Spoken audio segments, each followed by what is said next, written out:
Mirad, no hace falta explicar, para los que vivimos en España por lo menos, la forma de gobierno de una monarquía. Porque vivimos en una monarquía. Aunque la nuestra es un poco diferente, no deja de serlo. Y de hecho, nuestro país también se le llama Reino de España, porque es un reino, en definitiva, aunque tengamos una especie de democracia dentro de ella. Pero no va a ser hoy, ni tampoco va a ser este el momento en que voy a hablar o a dejar de hablar de nuestros monarcas o exmonarcas, que algunos acaban de venir de nuevo, después de 2 años fuera, sino que nos vamos a centrar en aquel que para nosotros como cristianos es el Rey, en mayúsculas, por excelencia. Nos vamos a enfocar hoy en la segunda petición de la oración del Señor, o del Padre Nuestro. Y es curioso porque después de haber meditado que Dios es un Padre, de repente nos encontramos con algo que parece que es como todo lo contrario, en otro extremo. Es decir, que Dios también es un Rey. Pero ¿cómo podemos equilibrar ambas cosas que nos dice la palabra? Es decir, ¿cómo podemos equilibrar que somos hijos de un Padre en el cielo, pero a su vez somos súbditos de un Rey? Pues vamos a intentar hacerlo en esta mañana, vamos a meditar en eso. Pero antes, sí que me gustaría que leamos de nuevo la oración. Voy a empezar desde el versículo 9 y voy a leer hasta nuestra segunda petición hoy. Lo recuerdo, es así, dice el Señor Jesús. Vosotros, pues, oraréis así. Padre nuestro que estás en los cielos, santificado sea tu nombre. Y ahora viene la petición que vamos a meditar hoy. Venga tu reino. Eso es lo que vamos a meditar en esta mañana. Y a diferencia de la paternidad de Dios, que dijimos que es un concepto no desconocido, pero sí no tan frecuente en las escrituras del Antiguo Testamento, en comparación con cómo se revela Dios como un Padre en el Nuevo Testamento por medio de Jesús, cuando hablamos del reinado de Dios, la cosa es diferente. En el Antiguo Testamento se habla mucho del reino de Dios. Israel tenía conciencia desde el principio que Dios era su rey porque les había dado su ley, y con la ley gobernaba sobre ellos. Pero no solo eso, sino que Dios era su defensor, su protector. Es decir, era el rey que salía a la batalla para defenderles de sus enemigos y de las amenazas. Y más aún es esto muy conocido para aquellos que, siendo cristianos, hemos entrado al pueblo de Dios por medio del nuevo pacto a través de Jesús, y se nos dice lo siguiente, que el Señor es el Rey de los siglos, inmortal, invisible, el único y sabio Dios. Por tanto, el reino de Dios tiene que ver mucho más con quién es Él y lo que Él hace, que si es un lugar físico o un espacio en algún lugar que no sabemos. De hecho, lo primero que me gustaría que meditemos en esta mañana lo voy a dejar en pantalla y como la letra a veces es pequeña, lo leo. El reino de Dios no es un lugar, es el gobierno de Dios sobre el corazón de los seres humanos. Y este reino también es llamado muchas veces en el Nuevo Testamento por parte de Jesús el reino de los cielos. Y algunos han pensado que como lo llama el reino de los cielos significa que es un lugar al que nos vamos después de morir, es decir, a las nubes. Pero para los antiguos judíos decir cielo o cielos era como decir Dios, porque no se atrevían a decir Dios por si usaban su nombre en vano. Entonces decir reino de los cielos era lo mismo que decir reino de Dios, que es lo que estamos hablando en esta mañana. Por tanto, vuelvo a insistir, la clave del reino de Dios no está en si es un lugar, sino en Dios gobernando sobre la vida de los hombres, sobre nuestras vidas. Y aquí tenemos que decir lo siguiente, yo siempre voy acotando, igual que cuando hablamos de que Dios era un padre, dije, cuidado, si habéis tenido malos padres, Dios no es un padre de este tipo, es diferente. Ahora digo también lo mismo con respecto al rey. No penséis que Dios gobierna como gobiernan los políticos y los gobernantes de este mundo. De hecho, Él en una ocasión le dice a sus discípulos, los gobernantes de las naciones se enseñorean de ellos, hacen sobre ellos, ejercen sobre ellos poder. Pero les dice a sus discípulos, entre vosotros no debe ser así. Y es lógico que Él dijera eso, porque siempre Jesús estuvo bajo la voluntad de Dios. Y la voluntad de Dios no es tiranizar a los seres humanos. Él no quiere ser un dictador, quiere ser un rey. Y es muy diferente, aunque no lo parezca.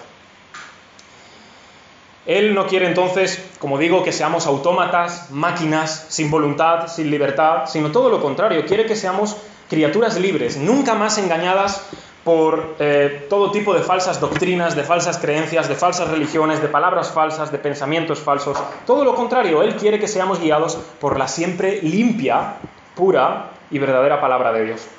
Él quiere gobernar nuestras vidas. Es su derecho. Pero más adelante vamos a ver en qué consiste esto y qué sucede realmente con respecto a que Dios gobierne nuestras vidas. Pero por lo pronto que se os quede esto en mente. El reino de Dios no es propiamente un lugar, es la acción de gobernar de Dios sobre nosotros. Lo segundo que quiero poneros aquí en pantalla es esto. Y es que hay una serie de requisitos muy elevados para poder entrar al reino de Dios. Pero por amor al tiempo, como no puedo leer todos, voy a referirme solo a unos pocos.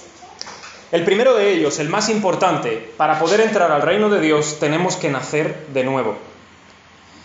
Dice Jesús en una ocasión a un fariseo que fue a él por la noche: el que no nazca de agua y del Espíritu no puede entrar al reino de Dios.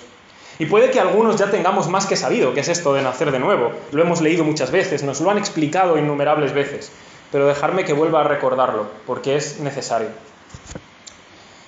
Nacer de nuevo significa recibir una vida nueva. Completamente diferente, una vida distinta, que tiene nuevos deseos, que tiene una voluntad nueva, una voluntad renovada. ¿Cómo? A través de la fe en Jesucristo como el Salvador de nuestras propias vidas. Es un nacimiento no natural, sino espiritual, porque lo produce el Espíritu de Dios. Y es la manera en que nosotros podemos empezar a ser llamados hijos de Dios, solo si nacemos a través del Espíritu Santo. En una ocasión, en este caso fue para Nicodemo, ¿no? Pero a esto se añade otra cosa, aparte del nacer de nuevo, porque si no naces de nuevo, no puedes obedecer todos los mandamientos de Dios. Y eso es la segunda cosa que hay que tener en cuenta. Para poder entrar al reino de Dios debemos ser obedientes 100%. En una ocasión, como digo, Jesús se encuentra con un joven muy rico. Y este hombre, este joven, le dice a Jesús: Señor, o Maestro bueno, ¿qué tengo que hacer para poder heredar la vida eterna? Y entonces Jesús, muy sabiamente, le dice: tienes que guardar todos los mandamientos. Entonces el joven rico, como se quería justificar, como digo, este joven rico dijo: no, Señor, si yo he guardado ya todos los mandamientos durante toda mi vida. Y le dice Jesús: sí, pero te falta una cosa. Y entonces apuntó al ídolo de su corazón. Y ya he dicho muchas veces qué significa ídolo. El ídolo es toda cosa o toda persona que gobierna nuestras vidas en vez de Dios, en el lugar de Dios. Para algunos es el dinero, para algunos es el trabajo, para algunos es su propia familia, para algunos es su pareja, para algunos es el sexo, para algunos es el poder. Hay miles de cosas que pueden ser el ídolo que gobierna nuestro corazón. Jesús apuntó al rey, entre comillas, que estaba gobernando el corazón de este joven. Y le dijo: vende todo lo que tienes, dáselo a los pobres y sígueme. En ese momento el joven se entristeció, dice, porque tenía muchas posesiones. Él no quería abandonar a su rey, que eran las riquezas. Él quería entrar al reino de Dios amando a las riquezas y a la vez intentando sobornar a Dios cumpliendo todos los mandamientos. Si os fijáis, puedes cumplir todos los mandamientos, pero si no sigues a Jesús, te falta lo más importante. Puedes convertir la religión en un ídolo. Conectado a este hay otra cosa. Tercer requisito. Debemos hacer la voluntad de Dios para entrar en el reino de los cielos. Si lo queréis leer, no lo vamos a leer ahora, pero está en el capítulo 7, el siguiente de Mateo, versículo 21. Y allí dice, pues, no todo el que me dice Señor, Señor entrará en el reino de los cielos, sino el que hace la voluntad de mi Padre, que está en los cielos. Es un texto que da pavor leerlo. Y para terminar, quería mencionar uno, que es el que menos gusta, pero para poder entrar al reino de Dios nos debemos humillar. Y la palabra humillar en el siglo XXI no es muy querida, no gusta a la gente, pero me voy a dar el lujo de volver a explicar qué es humillarse. Humillarse ante Dios en la Biblia no es degradarse como persona, no es rebajar la dignidad de alguien, más bien todo lo contrario. Nuestro problema es que nos enaltecemos demasiado, nos enorgullecemos demasiado, nos ensoberbecemos demasiado. Y lo que quiere Dios es que regresemos a la perspectiva correcta, es decir, que estemos en el lugar que nos corresponde. Somos criaturas suyas y Él es el Rey. Entonces, cuando alcancemos ese lugar, estaremos en la posición en que debemos. La tercera cosa es que la manifestación de Dios y su reino comienza cuando Jesús anuncia el Evangelio. Nosotros, los que somos cristianos, tenemos en la boca siempre la palabra evangelio, evangelio, vamos a predicar el evangelio, creo en el evangelio. Otra cosa igual, deberíamos saber lo que significa, y probablemente lo sabemos, pero me voy a volver a dar el lujo de explicarlo. Evangelio es un término que literalmente está transliterado del griego y viene de eu, que significa bueno, y angelion, que significa mensaje. O sea, sería evangelion, y de ahí, pues, desde el latín hasta el español, evangelio. Y significa el buen mensaje o la buena noticia. La buena noticia la comenzó Jesús a predicar de la siguiente manera. En el texto lo vemos de Marcos. Dice, Jesús vino predicando el evangelio del reino de Dios, diciendo, el tiempo se ha acercado y el reino de Dios, el tiempo se ha cumplido, y el reino de Dios se ha acercado. Arrepentíos y creed en el evangelio. Esta es la versión de Marcos, es la que más me gusta, porque es muy completa. Por un lado dice que es Dios el que toma la iniciativa, es Dios el que se acerca. Lo segundo, nos llama a arrepentirnos de nuestros pecados, arrepentíos. Y lo tercero, nos llama a poner nuestra fe, nuestra confianza en la buena noticia de Jesús. Es decir, que Él ha perdonado nuestros pecados y ha conseguido gobernar sobre nuestra vida. Así que esto, en breve resumen, es el reino de Dios. Este es el reino eterno de Dios del que estamos hablando esta mañana. Ahora, esto suena muy bien, es precioso, pero tengo una mala noticia. Hay una mala noticia. Y la mala noticia es que hay fuerzas rebeldes.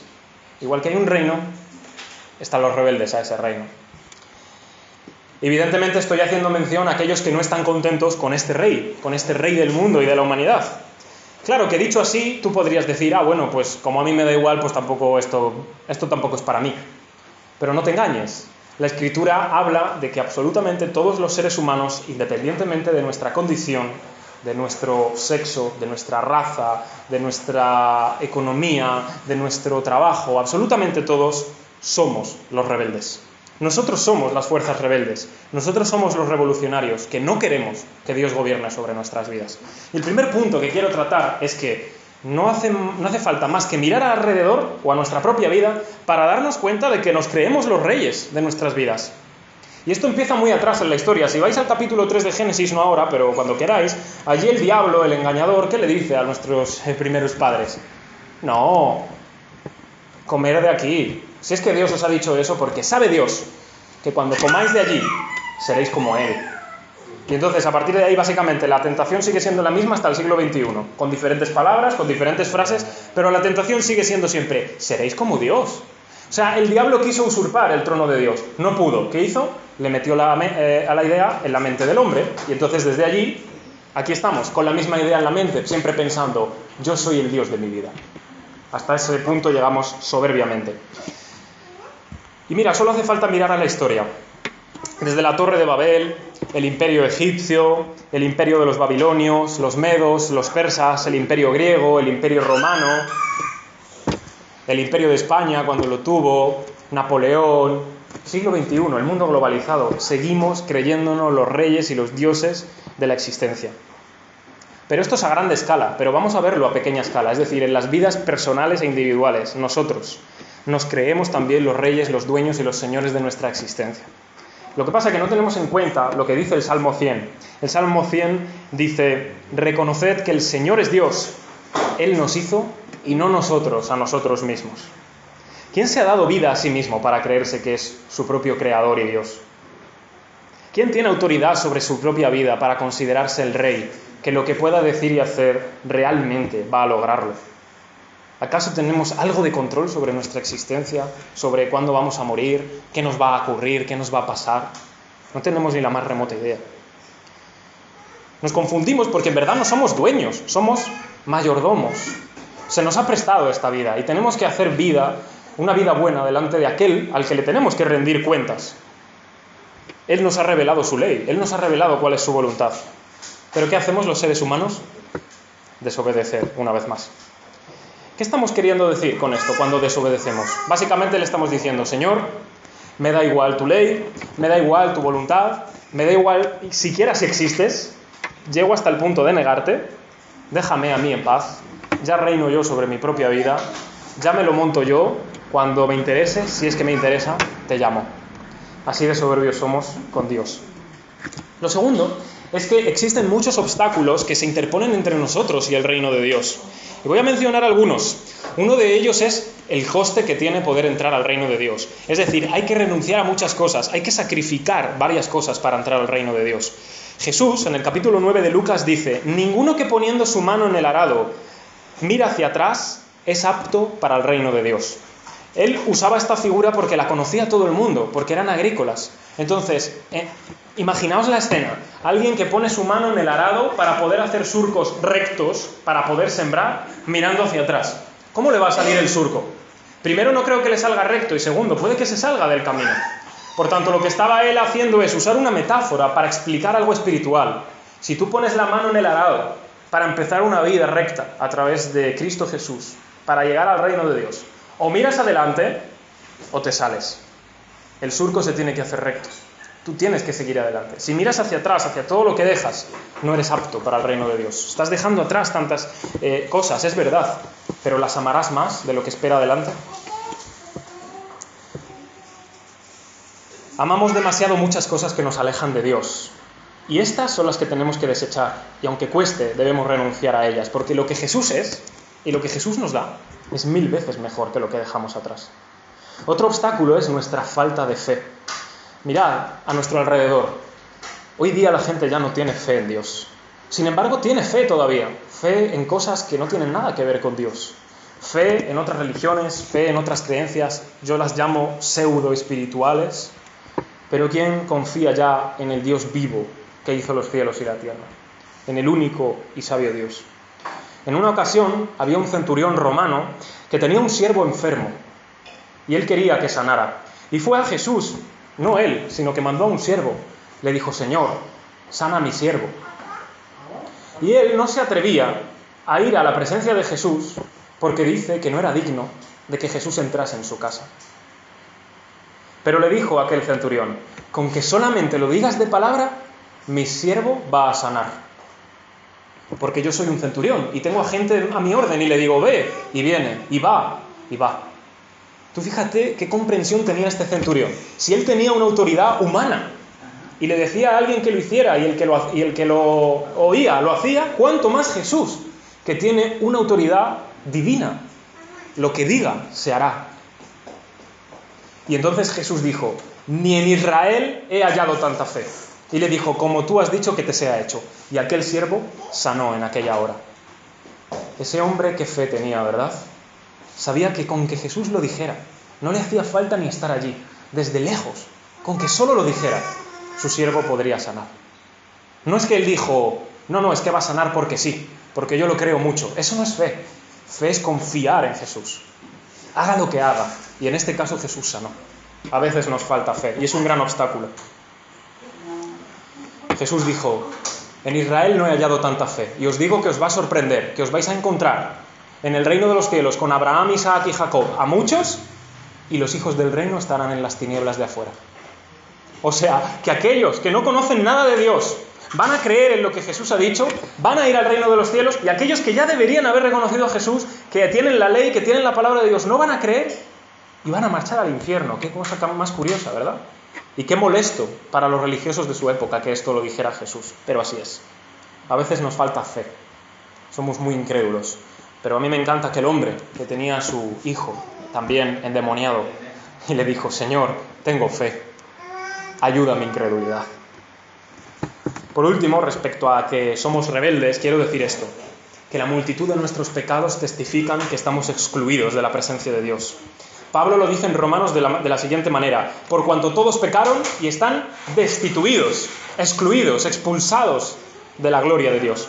Luego en 1 Corintios también dice: la carne y la sangre, es decir, nosotros, mortales, no pueden heredar el reino de Dios, ni la corrupción, que somos corruptos, la incorrupción. En Gálatas 5 dice: manifiestas son las obras de la carne. Atentos a la lista, adulterio, fornicación, inmundicia, lascivia, idolatría, hechicerías, enemistades, pleitos, celos, iras, contiendas, disensiones, herejías, envidias, homicidios, borracheras, orgías y cosas semejantes a estas. Y dice Pablo: acerca de las cuales os amonesto, como ya os lo he dicho antes, que los que practican tales cosas no heredarán el reino de Dios. Luego en Efesios 5 dice: ¿sabéis esto? Que ningún fornicario, o inmundo, o avaro, que es idólatra, tiene herencia en el reino de Cristo y de Dios. Yo creo que estos textos, y hay muchos más, nos ayudan a ver que estamos completamente alejados del reino de Dios, que somos rebeldes, que pecamos contra Dios con ganas y que no queremos que Él reine sobre nuestra vida. Estas son nuestras malas noticias, que somos rebeldes y debemos ser echados a las tinieblas de afuera. Pero ¿habrá alguna solución? Pues la hay, y es lo último que me gustaría contaros en esta mañana, que hay una solución. Hemos hablado del reino, hemos hablado de los rebeldes. Ahora toca hablar de la solución. Ahora toca hablar en profundidad del rey. Ya lo hemos hecho un poco antes, pero ahora vamos a ir en profundidad. Vamos a ver lo que Él ha hecho a nuestro favor, a pesar de que debemos ser expulsados para siempre al infierno. Y basta decir, por si no lo sabíais, que el rey del que estoy hablando es Jesús, Jesucristo. Él es el rey. Él es el rey del reino de Dios. Lo primero, que Jesús instaura el reino de Dios en nuestras vidas. En una ocasión Jesús echó un demonio y muchos de los que lo vieron le acusaron diciendo: no, este echa demonios por el poder del demonio. Tal cual, le dijeron. Y Jesús usó una lógica aplastante y dijo: si yo he hecho los demonios por el poder del demonio, la casa está dividida contra sí misma, así que se va a caer. Y entonces les dijo: así que si veis que yo estoy echando demonios por el poder de Dios, el reino de Dios se ha acercado a vosotros. Es decir, que cada vez que Jesús habla del reino de Dios, cada vez que Jesús actúa sanando o echando fuera demonios, el reino de Dios se establece. En el Evangelio de Mateo, cuando termina las tentaciones de Satanás, el texto dice: recorrió Jesús toda Galilea enseñando en las sinagogas de ellos y predicando el Evangelio del reino, sanando toda enfermedad y toda dolencia en el pueblo. Y yo toco estos versículos por una sencilla razón, y lo vuelvo a repetir: cada vez que Jesús habla del Evangelio del reino de Dios, cada vez que Jesús sana a un enfermo, cada vez que Jesús echa fuera un demonio, Jesús está trayendo el reino de Dios. Y esta gente lo está presenciando. Y allí esa gente puede entrar al reino de Dios. Porque Jesús está liberando a los oprimidos, tanto por algunas enfermedades como por el diablo. Jesús está quitando el reino de Satanás de ese lugar para establecerlo Él. Hoy Jesús sigue obrando en el mundo. Hoy Jesús sigue predicando su palabra y su evangelio. Lo que pasa que a través del Espíritu Santo y a través de su propia palabra que ha quedado escrita. Pero Jesús está aquí. Él ha enviado a otro, al Espíritu. Él sigue sanando también enfermedades y dolencias. Él sigue echando fuera a demonios de personas que verdaderamente están oprimidas por el diablo. Y Él nos ha dejado a ese otro que es igual que Él, el Espíritu Santo. Y Él está aquí, no físicamente, pero está. Su Espíritu está en nuestra vida si hemos confiado en Él. Por tanto, el reino de Dios sigue estando presente. Él sigue haciéndolo presente. Él sigue mostrando ese reino de Dios a los que todavía no han creído. Cada vez que se predica verdaderamente el Evangelio de Dios, allí hay una puerta bien abierta para entrar al reino. Allí, quien es incrédulo todavía, debe aprovechar para entrar al reino de Dios. Lo segundo es que Cristo es el rey que muere por su pueblo rebelde y engañado. Antiguamente los reyes, aunque no todos, pero sí la mayoría, eran guerreros y luchaban con su pueblo. Ahora, es verdad que lo protegían para que no se muriese el primero y lo tenían un poquito apartado, pero luchaba. Hoy día no hay ni uno solo que luche con nadie. No hay ni un solo gobernante ni un solo político que luche con su pueblo. Yo no he visto a ninguno todavía, al menos aquí en esta parte del mundo, en Occidente. No sé, en otros lugares. Pero en el caso de Jesús es diferente. Es que no es un rey que va con su pueblo a luchar, es que es un rey que va solo a luchar. Su pueblo está cautivo. Su pueblo no puede luchar, está engañado, es rebelde contra él. Jesús es un rey que viene solo y se enfrenta solo a la lucha. ¿Y cuál es la lucha? Contra la muerte. Jesús luchó contra la muerte. La Biblia dice: la muerte entró por causa del pecado, y todos morimos porque todos pecamos. Y se nos dice quién tiene el imperio de la muerte. Dice: el diablo. Y el diablo, por temor a la muerte que tienen los hombres, los tiene oprimidos, engañados todo el tiempo. Por temor a la muerte hace su gobierno sobre él. Ahora, cuando Jesús viene a este mundo, cada paso que da, cada palabra que hizo, cada sanidad que hizo, cada expulsión de demonios que hizo, todo eso lo hizo conforme a la voluntad de Dios. Él se sometió plenamente a Dios, a su voluntad. ¿Y qué hizo? Traer el reino. Vivió la vida que nosotros deberíamos haber vivido. Murió la muerte que nosotros deberíamos haber muerto. Cuando Él estaba en la cruz, nos estaba sustituyendo. Yo debería estar en esa cruz. Nosotros deberíamos estar en esa cruz. Sin embargo, Él fue por nosotros a la cruz. Éramos nosotros los que nos merecíamos el dolor del infierno que Él iba a atravesar en aquel momento. Éramos nosotros los que debíamos gritar para siempre: Dios mío, ¿por qué me has abandonado? Así deberíamos estar gritando constantemente. Sin embargo, fue Él quien lo tuvo que gritar.